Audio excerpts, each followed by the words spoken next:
Okay, welcome pong muli dito sa ating munting YouTube channel. At bago ako magpasalamat, ay gusto ko lang munang basahin ang katanungan ni Boy Umay. Okay, si Boy Umay po ay isa nating sponsor sa ating mga beneficiaries, kaya bibigyan agad natin ito ng special na pansin. Okay, ang sabi ni Boy Umay ay, Sir, tanong lang ako, normal ba ang ejector ay maluwag at natatanggal, sir? Okay, dito kasi siya nagtanong sa sa mga pistol. So, i-assume ko na lamang ito na ito ay 1911 kasi yan ang malimit na lumuluwag na mga So, kung yan ay maluwag na, ay hindi normal. So, ang gagawin natin ngayon ay paano natin matatanggal yung kalug. Okay, yan, at ako lang ay magpapasalamat sa ating mga 39,000 almost 300 plus na mga subscribers. At maraming salamat sa inyong pag-share, sa inyong mga like, at sa inyong mga magandang comment. At gayon din sa mga hindi nag-skip ng ads, sapagkat tayo nga po ay charity vlogger. Ang purpose po ng aking pagbablog ay pang charity dahil ako ay may mga pinapag-aral ng mga estudyante. Dati dalawa lang nung wala pa akong YouTube. Ngayon nung nagkameron ako ng YouTube, ginawa ko na silang 6. Mga anak sila na single parent at yung kinikita ng ating YouTube ay sa kanila natin tinutulong. Okay, at maraming salamat kay Boy Umay dahil lagi siyang nagpapalipad o nagpapakulay sa ating mga premiere. At pasasalamatan ko rin yung ating mga sponsor, yung nagpapadala dito sa ating GCash number, kaya tayo may GCash number na nakapaskil dito sa likuran. Ay maraming salamat sa inyo at shout out sa inyo kay Alfredo Isidro Ordosipay ng Las Piñas, kay Architect Arnel Salvador, kay Jubil Platon, Boy Umay ng Riyadh, Saudi Arabia, si Umbet ng Kia Motors, si Anthony Evangelista ng Pasay, si Conrado Ilulailio, si Junard Diaz, at merong ayaw magpakilala, tawagin na lamang nating Sir Adrian. Okay, at hindi naman tayo tumitingin sa laki ng halaga, ang importante tayo nakatulong. Okay, at sa mga gusto pang magpadala at tumulong ay maraming salamat sa inyo. Sana dumami pa para madagdagan pa yung ating mga estudyante. Okay, at bago ko kasagutin ang katanungan ni Boy Umay, ay gusto ko lamang dagdagan yung ating nakaraang video na yung mga slide na hindi nag-home, umi-stack, ay may mga magagandang comment dito na gusto kong idagdag dahil pag maganda ang comment ay tinatanggap natin. Pero pag hindi maganda ang comment at sa tingin ko yung mali, kinokorek natin. Okay, ang sabi ni Boy Umay, tingnan mo rin sa ejector kung sumasayad ang slide. Kasi yan din, sa pinsang ko may sumasabit. Pagbukas ko doon, sa ejector pala sa gilid, sumasayad, matigas ikasa. Okay, so yun ang danaw raw kasi yun. Okay, baka nga pwede yun. So sabi ko naman sa inyo, pagka may ako'y nakaligtaan at may experience kayo, sabihin ninyo. So baka sumasabit nga naman dito. Okay, yung mga may problema na hindi nag-home, baka sumasabit sa ejector. Okay, pwede rin yun. At maraming salamat din kay Ming. Ang sabi ni Ming, okay na po sir, lahat ng pwedeng solusyon sa problema niya ay nasabi mo na. Sana nga maayos ang problema ng unit niya. Trial and error naman. Yan, basta sundin yung troubleshoot step by step. So sabi niya naman ni Jay Norpasagi, sir, yung isang 1911 ko ganyan ang issue, at kapag inilagay ko na yung slide stop ng isang 1911 ko ay hindi sumasabit. O, tama din. So, nasa slide stop ang problema noon nung baril na yun. Kaya sinabi ko rin doon, tingnan yung slide stop. So yan. At meron lang akong gustong idagdag dyan na nakalimutan ko rin. Yung barreling, pag yan ay mahaba, yan ay isang dahilan. Pag yan ay maiksi, isang dahilan din. So nasa barreling din yun. So yun ang nakalimutan kong sabihin sa barreling. Kasi pag mahaba yung barreling, tumutukod yun sa slide. Tumutukod sa slide. So mahirap mag-home o mahirap isara. Pag naman maiksi yung barreling, ay hihilahin niya yung barrel, ay mahirap ding andi dito kasi yung barreling to eh. Wala akong 1911 ngayon eh. Di ba may barreling dito yun. Pag humaba yung barreling niya dito, itutulak niya yung slide pataas. So medyo itutulak ng barrel yung slide. Okay? Pag umiksi naman, ay hihilahin naman niya ito. So magkakaproblema din. So yan ang lang ang gusto ko idagdag doon.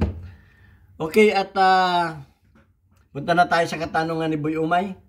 At magaganda naman yung inyong mga, ako'y natutuwa pag may mga may nagko-comment na ganyan. Dahil kanya-kanya nga tayo ng experience. Okay, ang problema, sana ba yung aking dito? Ang problema nung tanong ni Boy Umay, ito yung ejector niya ay maluwag. Hindi po normal yan pag maluwag yan.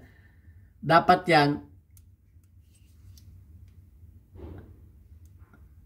yan ay kasi yung sa mga 1911, pag tinanggal mo ito, may paa yan, may paa na dalawa. May paa dito. Sushoot mo doon sa butas. At yan ay may pin dito. May pin na maliit din. Ngayon, palitan mo yung pin. Lagyan mo ng pin yan. Ngayon, kung nilagyan mo na ng pin at maluwag pa rin, halimbawa, maluwag na yung pin doon sa may dalawang paa yun eh. Maluwag na yung paa. Ganito ang ginagawa ko dyan. Kukuha ka ng isang wire na maliit. Yan, to. Ito ha. Yan. Kukunin mo ngayon ito. Itong parang mga wire na maliliit na yan. Pagkatapos, ay di ba may paa yun? Halimbawa lang ha.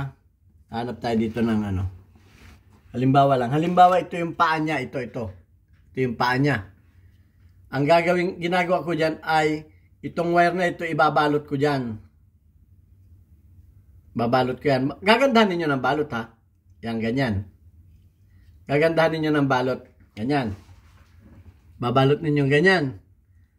Pagkatapos ay anuhin ninyo ng padidikitan ninyo ng tingga. Tingga lang. Siyempre manipis lang yung balot. Balot nitong wire na maliliit. Maliliit lang yung wire na ilalagay ninyo. Para hindi matanggal yan, hinangin ngayon ninyo ng tingga.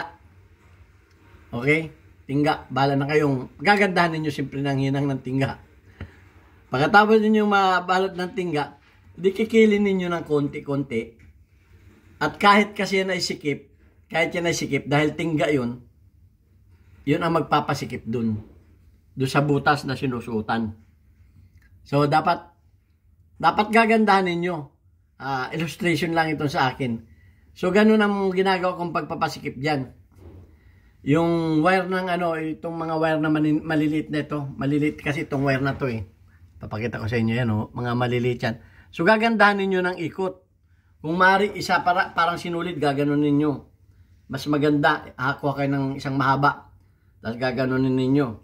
Di parang nakaano na yon. Hihigpitan ninyo. Saka ninyo ngayon hinangin ng tingga. Hinangin ninyo ng tingga. At saka ninyo ngayon pakinisin. Kahit yan ay sikip, may ipasok ninyo yan dahil tingga lang naman yun. May iwan yung may iwan yung excess. Siyempre, huwag niyo ipapasok ng maluwag para sumikip. Kakalkulahin ninyo yung kung gaano kaluwag. Manipis lang ang kukunin ninyong wire. Kamukha nito. Kasi may mga wire na matataba eh. Ito, parang buhok lang, yung parang buhok lang na wire. Ano ninyo, gaganon ninyo. Tapos, hinangin ninyo. Okay, yung mga may problema na ganito. Kasi, pag luwag yan, baka mag-malfunction. Kaya sabi ko nga, pag may diferensya yung baril, dapat ginagawa na solusyon. Huwag yung, pumuputok pa naman, nagagamit pa naman, kahit luwag, baka mag-malfunction. Kung kailangan ninyo at kumbaga makakasalba ng inyong buhay o buhay ng iba, ay doon nag-malfunction, ay di napahamak na. So dapat yung mga ganon, mga maluag, ganon, gagawa na ninyo ng paraan. Sinasabi ko nga, may nagsabi kung kulang ba daw ng ibang pyesa, ay pwede ba? Kumplituhin ninyo. Okay, yung nagtanong sa akin ng dagdag lang ito. Nagtanong sa akin na gustong tanggalin yung grip safety at thumb safety. Hindi ko po yan pinapayo. Nasa sa inyo yan, choice ninyo yan, ingat kayo. Okay, sa akin ay hindi ko ina-advise yan. Dahil yan ay safety features. Okay, yan mga optional yan. So, nasa sa inyo na yan. Okay? At kung yan ay tatanggalin ninyo, dapat alam ninyong gamitin. Alam ninyong gamitin. At kung ano man ang purpose ninyo, hindi ko alam. Okay, so yun ang kasagutan ko. Buyumay, sana may napulot ka. May napulot din kayo. Doon sa ating maiksing video na yun. At napakadali namang gawin nun. Napakadali nun. Doon sa ilustrasyon ko, makukuha na ninyo yun. Basta tingga lang ang inyong ipapang hinang. Okay, bahala na kayo kung gamitin ninyo ay yung panghinang yung mga gumagawa ng radiator, magagaling maghinang yun. O di kaya yung mga panghinang ng radyo, dapat yung medyo malakas para tunaw na tunaw. Okay, so yun. At gusto ko lang munang basahin yung ating mga top commenters. Okay? Nandito yung ating mga top commenters eh. At kung may alam pa kayo na ibang pamamaraan, i-comment din ninyo. Kasi yung una, nag-ano ko ng mga epoxy, nag-ano na rin ako ng mga super glue, ay madaling kumalog. Madaling kumalog. Baka may alam pa kayo ibang pamamaraan. I-comment ninyo. At kung ako'y nagandahan, doon sa inyong comment, ay di isi-share natin. Okay? Pero kung alam kong makakasira at hindi, kukontrahin natin. Yan, at basahin ko lang yung mga top commenters nitong linggo na ito. Community Spotlight, weekly highlight of your most engaged audience members including your top commenters. Okay, nangunguna pa rin sa atin si Chinchin Gutierrez, ang ating mechanic girl from Benguet. Ayan. At si Aliboy Palaboy, 3 ang engagement niya. Si mechanic girl ay 100 plus ang engagement. Si Raymond Vincent ay 43 ang engagement. Si OFW Pinoy ay 1. Si Lorenzo Lindres ay 42 ang engagement. Okay, random yan na kinukuha yan ng YouTube at pinapublish. Hindi ko naman kayo pwedeng i-shoutout lahat. So, ayan muna ang isa-shoutout natin. Shoutout kay Chinchin Gutierrez. Shoutout kay Aliboy Palaboy. Shoutout kay Raymond Vincent. Shoutout kay OFW Pinoy. At shoutout kay Lorenzo Lindres. Okay, hopefully kayo naman yung iba naman dyan ang mapapalagay. Ilalagay ng YouTube. So, ayan. At sana may natutunan kayo sa ating maiksing video. At panatilihin natin ang safety sa ating paggamit ng mga firearms. Kung tayo ay maging responsible gun owner tayo. Yan ang sabi ni Alfredo Ordesipay. Laging basahin ninyo yung kanyang comment. Natutuwa ko sa kanyang comment. Laging nagpapaalaala sa atin. Okay, hanggang sa muli natin video. God bless us all. Thank you very much.